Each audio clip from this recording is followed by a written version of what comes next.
My name is Elena Brooks. I'm 31, and this is the story of how my dad shattered my $2,400 laptop the night before my promotion pitch, and how I turned that into the moment I stopped asking my family for permission to be myself. If you enjoy real-life stories like mine, don't forget to hit that subscribe button so you don't miss what happens next. I grew up in Round Rock, just north of Austin. In a one-story ranch house with mint green shutters and a lawn my dad kept so precise the neighbors used it as a landmark for deliveries. Dad, Tom, used to frame houses before development slowed, then did a patchwork of contracting jobs that seemed to give him either too much time or too much anger. My mom, Diane, worked the early shift at a medical billing office and came home with headaches and coupons, which she organized in a shoebox by expiration date, like our lives could be saved with 40% off. My younger brother, Ryan, never left after trade school. He started a mobile detailing business that he treated like a hobby until he had a reason to need it. I left after college to work in product at a sustainable packaging startup in Austin. We designed compostable containers that somehow had to be sturdy enough to survive hot pho and careless delivery drivers. I liked the problem. I liked that it was concrete and useful and, when it worked, invisible. Lately, though, our company had started talking about a Series B. My manager, Priya, told me I'd be pitching a zero-plastic pilot program to our board and a new VP the next morning. "This is your shot," she said, tapping my desk where my laptop sat, lid closed, like a sleeping pet. I'd saved for it 3 months and paid it off last fall. It had every mock-up, every cost projection, every supply chain contingency, color-coded tabs, and a notes folder labeled, "When Someone Panics." I called home on my commute. "Mom, I can't come by Sunday," I said. "I have my pitch Monday early. I'm planning to spend the night working." "It's your father's birthday," she said, softening and sharpening at once. "We're doing dinner. Nothing fancy. Just come for cake." "I really can't." "It's not always about your job, Elena." I could see the conversation like a traffic map, where the backup would form, how we'd both exit onto apology. I exhaled. "I'll come for an hour, but I have to bring my laptop." She paused, as if I'd suggested bringing a lab experiment to the dining table. "If you must." Sunday evening, I parked across from the house with the wind chime that sounded like a polite weather report.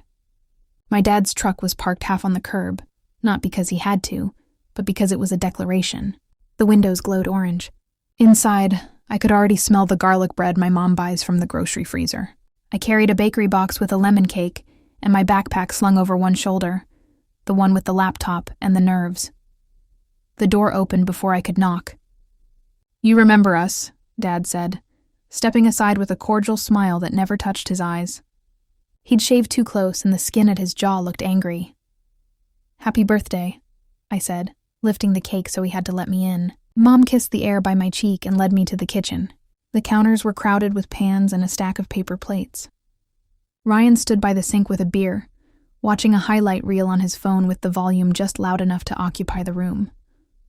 "So," Dad said, following me in, "you're too busy to come home these days, huh?" "I'm here," I said. I set the cake down, slid my backpack onto the bench, and pulled out my laptop only long enough to set it near the end of the table where I could reach it later. "I have my presentation tomorrow. It's important." He glanced at the machine like it was something that might leak. "You and that computer," he said. "Everything's that computer," Ryan smirked. "Is it the same one you had at Christmas? The space gray spaceship?" "This one's newer," I said, unwrapping forks. "Better battery, faster graphics. It was on sale.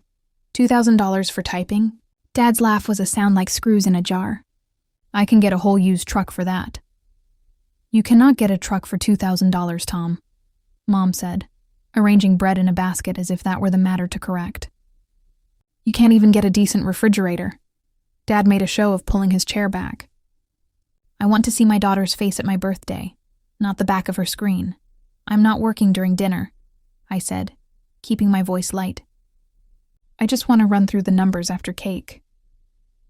We ate in a choreography we all knew. Dad asked predictable questions that weren't questions. "Is your boss still on you about those metrics?" And Mom volleyed details about distant relatives' ailments. Ryan mentioned a detailing client who wanted him to do fleet work for a real company. Dad slapped his back like he'd won the lottery. I told them about our pilot program with 2 Austin restaurants that swapped single-use plastic lids for a compostable design that didn't collapse when you looked at it. Mom nodded politely. Dad stabbed salad leaves as if they were symbolic. That plastic ban Austin tried a few years ago? Dad said. Nonsense. People want what's easy. That's the point, I said, and then stopped. Never mind. The cake was lemon with too sweet frosting. Mom lit the candles. Dad closed his eyes for a second when we sang, and I had the odd thought that he looked younger in that moment, like someone who hadn't chosen all the ways the world now disappointed him. Make a wish, Mom said. He exhaled and the smoke rose like fog off the lake we used to visit on Sundays when I was little. We cut pieces. I stood to grab my laptop so I could time box the night. 20 minutes to scan my deck. 10 minutes to test the HDMI in their old TV if I could. When I reached the end of the table, Dad reached it too. The cord of tension snapped taut between us. Leave it, he said. I'll sit right here, I said. I promise I won't be rude. He lifted his beer and took a slow sip like he'd seen someone do in a movie. You think you're too good to put that away for one night? I think I have a job I care about. I felt my mouth move before my mind approved the sentence. I'm trying to build something. It matters to me. He put his beer down. Hard. That computer doesn't love you back. I willed myself to smile. Neither does garlic bread, but look at us, I said. Ryan snorted. Mom shot me a warning look that said, Don't. I sat and opened the lid just enough to wake the screen. The login shimmered. I typed my code with the quiet muscle memory of repetition. Dad's chair scraped. He stood and circled the table slow. For a second, I believed he'd lean over and read my notes. Make a joke about the green cells in my spreadsheet like moss in a petri dish. That night changed everything. I would write later in my journal, though at the time it felt like nothing changed until it all did at once.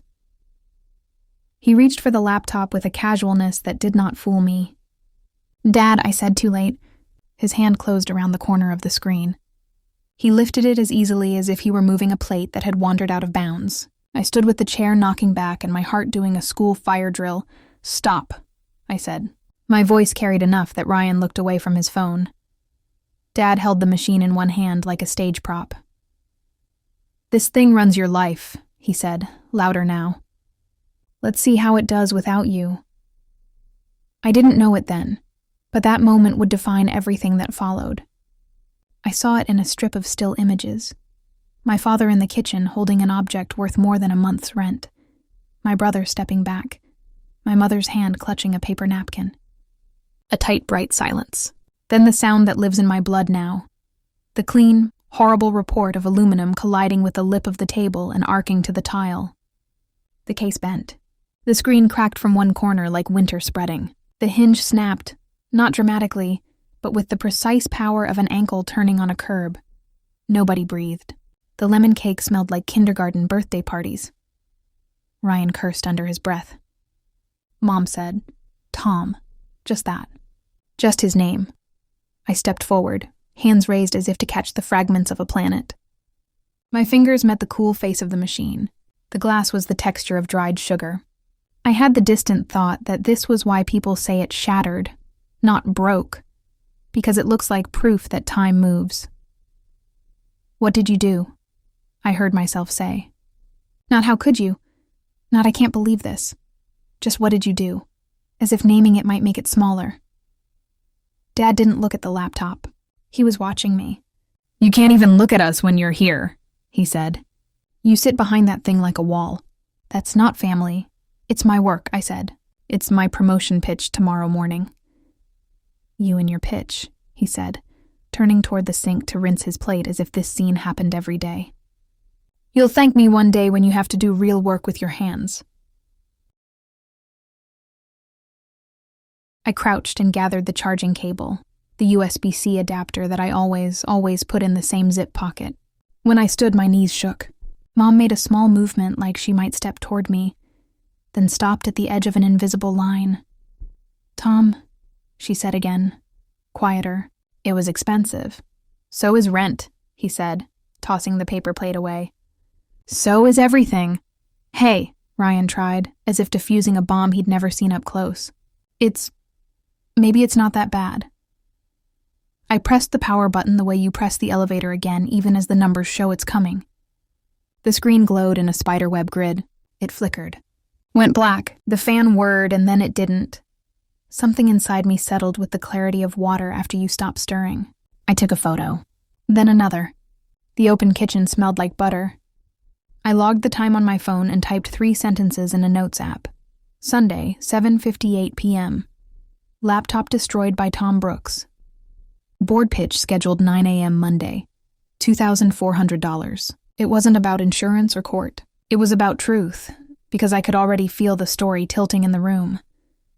I slid the ruined machine into my backpack, with a softness I hadn't shown anything in weeks. I have to go, I said. You're leaving? Dad's eyebrows lifted in mock surprise. We're just getting to the best part. Presents. I held his gaze and felt something click into place. Yes, I said. I'm leaving. Mom tried again. A different tactic now. What about cake? You can save me a piece, I said. I picked up my bag and felt its wrong weight. Happy birthday. I drove without music. The sky over I-35 was the pink of a movie theater lobby. I found myself passing my apartment without signaling, and turning instead into a side street lined with little blue houses that had survived 3 cycles of the market and now wore new porches like luck charms. I stopped in front of a bungalow with a black mailbox in the shape of a beagle. A porch light turned on. The door opened. Baby? Mrs. Patel called, squinting. She'd been my neighbor since I moved in, the kind of person who knows in a single glance when something is wrong and pretends she's just returning a casserole dish. I thought that was your car. Are you okay? I stood on her steps and lifted the backpack like a limp arm. Not really, I said, and my voice wobbled at last. He broke it. She ushered me in with a gesture as practiced as prayer. Tea first, she said. Then we make the plan. Her living room smelled like cardamom and lemons. Her husband, Raj, waved from the couch without looking away from a soccer match. Everything can be solved, he said serenely. Or survived. I set the laptop on the coffee table and unzipped the bag like a crime scene investigator. Mrs. Patel peered over her glasses. Aye, that man, she said softly when she saw the cracks. Your dad did this? Yes, I said, the word tasteless in my mouth. The night before my pitch. And you saved to buy it? She asked. Not because it mattered to the plot, but because it mattered to the human. Yes. She pressed her palms together and glared at an empty corner of the room like that's where the curse would stick. Okay, she said briskly, reorienting herself. Do you have your work saved somewhere else? I nodded. We use Drive and a local server, I said. I can log in from any device. I wiped a fingertip along a fracture line as if polishing grief. I needed the machine for the demo. The prototype video. It stutters on old hardware. Raj finally looked up. Use mine, he said as if it were obvious. He stood and walked to a hallway desk, returned with a sleek business-class laptop. Take it. Just bring it back when you're done. I finished all my slides for the quarter. He winked as if he were in on a joke, that grown-ups save one another's days in quiet ways. Are you sure? My voice cracked. It's so... Use it, he said simply. Mrs. Patel leaned closer to my face until I had to laugh. And you will go to your work, and you will do your pitch, and you will say, here's where things got complicated, and then you will shine, she said. She tapped my chest with a gentle finger. Because it is not the machine. It is the mind. You sound like Priya, I said. Priya is your boss? My manager, I said.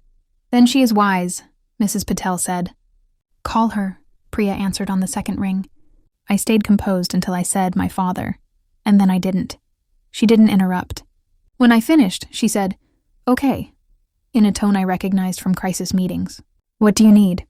A laptop to run the demo, I said. A few minutes early to load the files. And I inhaled. I might need you to be in the room not just as my manager, but as someone who can witness if my voice shakes. Done, she said. And Elena? Yes? I'm sorry, she said, and the simple sincerity of it steadied me more than the plan. You are not alone, okay? I spent the night at the Padel's kitchen table like a borrowed daughter. Raj's laptop hummed like it trusted me. I logged into everything and checked the prototype video 3 times. I redid one slide because the title suddenly felt apologetic. I added a single line to my opening. People think sustainable packaging is about idealism. It's not. It's about math and margins, and the stories we tell about what's possible. At 2:10 a.m., I stood to stretch and noticed Mrs. Patel asleep on the couch with a blanket over her shoulders. At 3:45, I closed the lid and rested my forehead on my forearm for 11 minutes of sleep that felt like a truce. At 6 hours, I showered in my apartment and put on my navy dress, the one that looks like I have a meeting even if the building is on fire.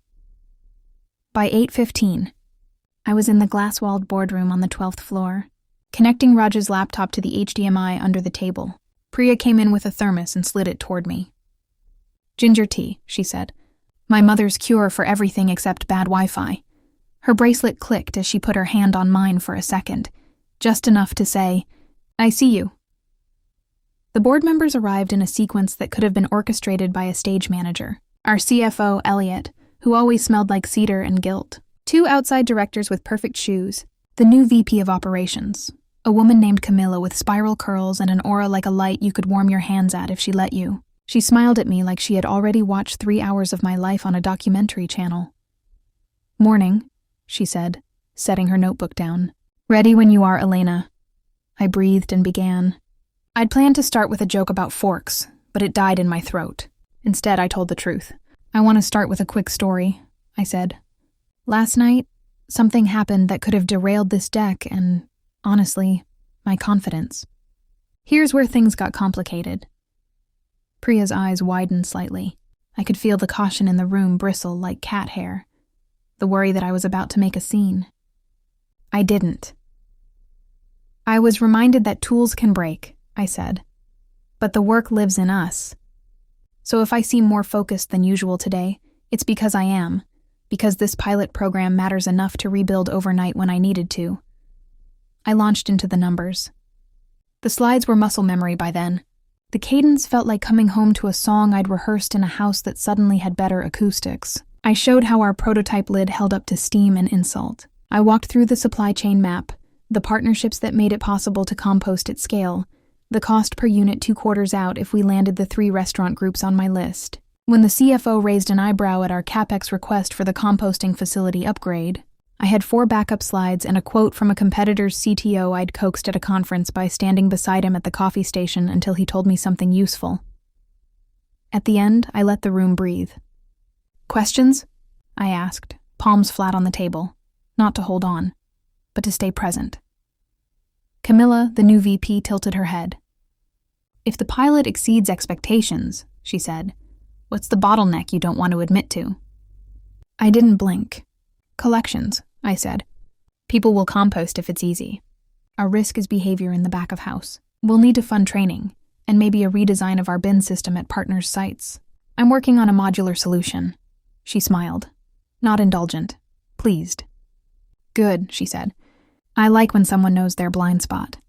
Elliot cleared his throat. "This looks expensive," he said with his habitual little apology smile. "But good expensive. The kind we budget for." Camilla looked around the table like a conductor. "I move we greenlight the pilot expansion," she said. "And I'd like Elena to lead it as interim program head." She glanced at me. "You okay with a stretch title, Brooks?" The room blurred like heat on pavement. "Yes," I said. "Yes, I am." That should have been the end of the morning, but life prefers an encore when you're not warmed up for one. As we stood, my phone buzzed in my jacket pocket. The screen lit with Mom in all caps. I let it go to voicemail, then a text arrived. "We're downstairs. Dad wants to talk." I pictured the lobby. Glass, plants, a front desk where the receptionist would have to choose which customer service voice to use for personal disasters. I sent a single reply. "I'm working." On my way back to my desk, Priya caught my arm. "Walk with me," she said. We took the long way past the wall of framed patents and the weird sculpture that always looked like an apology to modern art. When we were far enough from people, she stopped. "Do you want me to meet you in the lobby if they're here?" she asked. "I don't want them to be here," I said. "That wasn't the question," she said gently. I stared at my shoes. Sensible, clean, too new to have survived a war. "If they come up, yes," I said. "Please." We were almost back when Camilla appeared around the corner, a paper cup in hand. "Elena," she said. "That was excellent." And she lowered her voice half a degree.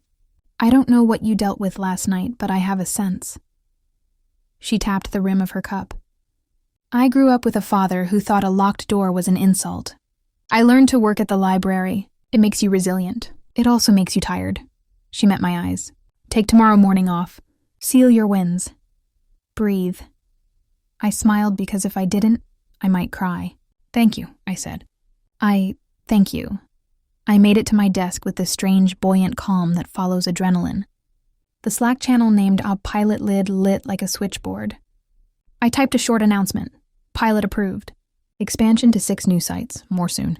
The emojis that followed looked like a parade rained on, then rolled anyway. I allowed myself 1 minute to imagine calling my mom to tell her the news, to hear, "What? That's nice, honey." Then my phone buzzed again. A photo came through without a message. My father standing in our building's lobby next to the planters, chin lifted like a before picture. I heard my own pulse in my ears. I walked to the elevator and pressed down with a forefinger that didn't feel like mine. Priya appeared beside me before the doors opened. She didn't say anything. In the lobby, the receptionist looked relieved to see me, like a teacher when the parent finally arrives. My father turned before I reached him, as if he could sense me as a pressure change.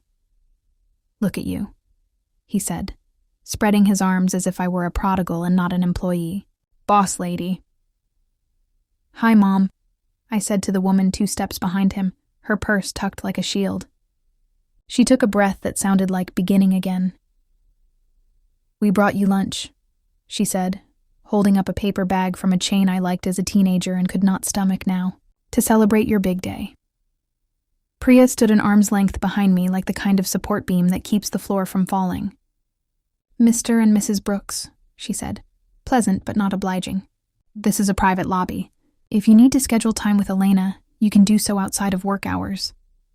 "We're family," Dad said, as if the word were a key that opened any door. "That's always work hours." "It's not," I said. "Not anymore," his eyes narrowed. "We can talk upstairs then. Your brother is waiting in the truck. He wants to congratulate you too." "Dad," I said, "you broke my laptop last night." He flinched, not at what he'd done, but at being named. "Watch your tone." "It cost me $2,400, I said evenly. "It held work I need to do my job. You broke it on purpose." "It was an accident," he said quickly, as if he'd practiced it on the drive over. "You left it on the edge of the table. It slipped." I took my phone out and scrolled to the photos. The bent case, the fractured glass, a timestamp that had become a kind of talisman. I held the screen up. "I documented it," I said. "I'm not asking you to pay me. I'm telling you that you don't get to do that, and then show up here like we're fine." He looked at the pictures without seeing them. "We're your family," he repeated, as if it had more than one meaning, and he was choosing the one that won. "We need your help. The mortgage is—" He stopped. "It's a lot." Mom twisted the paper bag. "We're proud of you," she said, and I wondered if she could even hear herself. "We knew you'd do great this morning. Your father just... he gets worked up." "The mill closed 10 years ago," I said quietly. "No one is taking anything from you now. You're the one who keeps taking." Priya exhaled so softly I felt it more than heard it. "Elena," she said, "we can ask security to escort—" "It's okay," I said. I looked at my father and said what I should have said at 22 and 25 and 30, when he had ruined fewer objects but more days. "You don't get to come to my job. You don't get to use me as your exit from consequences. You don't get to break my tools and then ask me to build your life." His face did a series of quick things, and then settled into the look he wore when the truck wouldn't start. "After everything we've done for you," he said, a line from a play we'd performed too many times. I thought of spelling tests at the kitchen table. My mom's hand on my back when I had pneumonia. My dad under a sink fixing a leak with one lantern and a lot of profanity. I thought of his boots by the door, and the way he'd yelled when I got into UT because he said Austin would make me soft. I thought of how love feels when it's a ledger, not a language. "I'm grateful for what you did," I said, "and I'm done paying interest on it for the rest of my life." He laughed, a sharp bark that made the receptionist flinch. You think you don't need us? I think I need boundaries, I said. You wouldn't even have that job without me, he said. Without how I raised you. Tough. Priya's presence was a steadying hand I didn't need to feel to know it was there. You did one thing I'll thank you for, I said. You taught me how to stand up. He took a step like he might close the distance, and in that instant I understood two things. One, he wouldn't hit me, because he'd never hit me.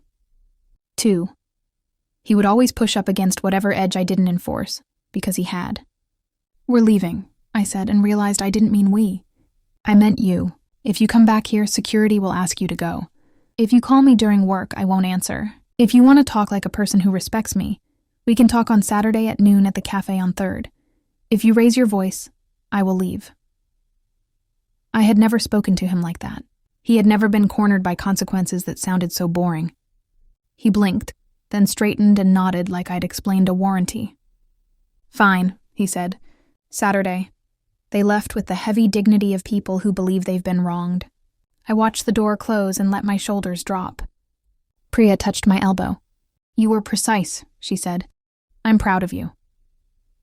I didn't cry until I got back to my desk and saw that Camilla had sent me a single line. For what it's worth. Well handled. Let me know what you want in the job spec for the program head role. I wiped my face in my sleeve like a teenager and laughed because I had to choose the font for my future. That week, I did something I'd postponed for years. I moved. A 1-bedroom in East Austin, 2nd floor, with a heavy front door and a balcony that faced a pecan tree. I signed the lease and forwarded my mail and bought a safe that bolted to the floor, because there is a kind of peace that comes from knowing your passport is where you left it. I changed my emergency contact at work to Priya. They have a form. And then, after a day of thinking, to Mrs. Patel because she once found my spare key when I forgot where I'd hidden it. On Saturday, I arrived at the cafe 5 minutes early and ordered an iced coffee I didn't want. My father came on time, which worried me more than if he'd been late. He wore his good boots. He looked tired in the way a person looks when they have waged long campaigns against enemies that turned out to be themselves. He sat. He didn't pick up the menu. He clasped his hands like he was in a church he hated. So, he said, you made your point. I didn't make a point, I said. I made a boundary. He rolled his eyes the way men on TV do when someone says therapy words. How much? He said. I'm not giving you money, I said. I'm changing the utilities into your name. He smirked. So that's a no.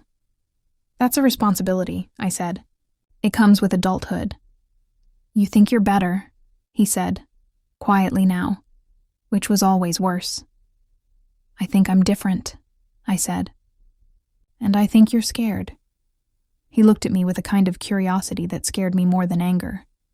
You sound like your mother, he said. She used to say I was afraid of being left. Were you? He shrugged in a way that suggested an entire history he was not interested in narrating. She liked your ideas. I liked things that worked. We sat there like people who might once have been able to build a shed together without arguing. The waitress refilled my water and smiled nervously because you can tell when a conversation is furniture being moved around inside a person. I'm not going to call you for money, he said after a while. You'll like that. I'll like knowing you won't show up at my job, I said. And I'll like knowing you won't break my things. He bowed his head and rubbed his thumb across a sugar packet as if it could confess. I don't remember picking it up, he said softly, shocking me. I remember being mad at the machine. I remember wanting to see your face. I remember the sound. He looked up, and for a second, he was the man at the lake lifting me from the water when the dock splintered, saying, I've got you, kiddo. I'm sorry, he said. And he looked angry about the apology, as if someone else had put the words in his mouth. I believe you, I said. And I don't trust you, he snorted. That's fair. We didn't solve a relationship in an hour. We didn't even shake hands when we left. But something shifted. Not forgiveness, not absolution, but a recognition that the mountain was real and we could stop arguing about whether it existed. At work, the pilot became a program. Camilla asked me to write the job spec for the permanent role, and I wrote it with my own name in mind, but not as a guarantee. We hired a project manager who used to run logistics for a food bank and knew more about how people behave around trash than any of us. We mapped bins and trained back-of-house teams and made the lids harder to throw away by accident. The restaurants loved us when we helped them save money on waste fees. 'Cause only sells when it can be counted. 3 months later, at our all-hands, Camilla handed me a plaque with my name and the words, Program Head, Circular Products. It was a small thing that meant a large thing. After, I went back to my desk and opened a new note titled, What I Owe People. I typed 3 names. Priya, for sitting in the lobby like a pillar. The Patels for giving me their kitchen table and a laptop. And myself for staying. I didn't write my dad's name. Forgiveness is not a ledger. It's a weather pattern. On a Wednesday morning in late spring, I walked into my new apartment and smelled fresh paint and lemon cleaner and felt, for the first time, like home wasn't a place where people owed one another a life. It was a place with a balcony and a pecan tree and a kitchen drawer where the scissors lived next to the tape because I decided they should. My phone buzzed. A text from Ryan. I got a contract with a real estate firm. Fleet work. I thought of his beer can confidence in their kitchen months ago and smiled. Nice, I wrote. Proud of you. He replied 2 minutes later. Thanks, sis. Coffee soon? On me. I sat at my little dining table with the laptop I'd replaced. Same model, same weight, but somehow less of a life raft now that I knew I could swim. I opened the deck for our next expansion and added a slide at the end with 3 bullet points. Respect, resilience, redesign. It looked like corporate language, but it was also a map of how I'd made it from a kitchen with lemon cake and a cracked screen to a job I loved and a life I chose. That night, as the sun slid behind the tree and turned the balcony and my hands the color of tea, I thought about love and control and the stories we inherit. Family should be about growth, not ownership, and I finally learned that. I learned it the hard way, standing in a kitchen with a broken laptop in my hands and in a lobby with my boss at my shoulder. But I learned it.